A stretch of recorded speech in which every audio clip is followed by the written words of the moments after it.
भाइयों हम कथा सुनने पहुंच गए दोबारा श्री मूर्खानंद जी के पंडाल में। वहाँ चर्चा चल रही थी। भक्त और भक्तिनी तमाम हाथ उठा उठा के, तालियां बजा बजा के श्रवण कर रहे थे। महाराज जी प्रवचन दे रहे थे कि क्यों व्यर्थ की चिंता करते हो, ईश्वर हैं, ईश्वर आपके जीवन का आधार हैं ये, और दुनिया भर की इस तरह की बातें कर रहे थे।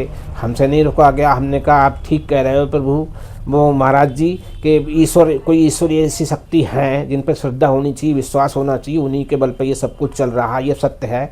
लेकिन आप इन बातों को चर्चा में लाने का क्या मतलब है कि आप गर्भ में होते हो तो ईश्वर माँ के खून को और दूध में बदल कर आपका पालन पोषण करते हैं, आने से पहले आपके खाने का प्रबंध करते हैं। तो महाराज इसमें कौन सी नई बात है? एक प्राकृतिक नियम है ये।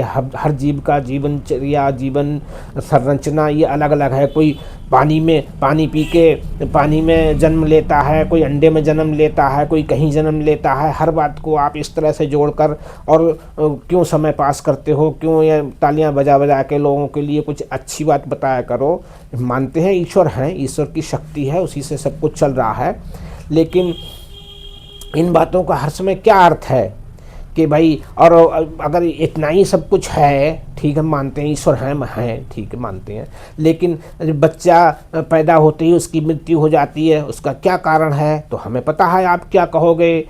आप वही ब्रह्मास्त्र निकाल के हमारी तरफ फेंक दोगे कि उसका जीवन ही इतना था, उसने पूर्व जन्म में कोई इतने पाप किए थे, उसकी चंद सांसें रह गई थीं पिछले जन्म में जीने की, इसलिए वो चंद सांसें जीन के चला गया। अब इसका अर्थ, इसका तो तोड़ किसी के पास है ही नहीं आपके ब्रह्मास्त्र का कि पिछले जन्म में आप ये थे, अगले जन्म में आप ये बनोगे। आपकी पिछले जन्म में इतनी सांसें रह गई थी, वो आपने यहाँ के पूरी कर दी, और आपके अपने माँ बाप का शकल देखनी थी, अब शकल दिखानी थी, इतना ही आपके उसमें लिखा हुआ था, और बस ईश्वर ने आपको वापस ले लिया।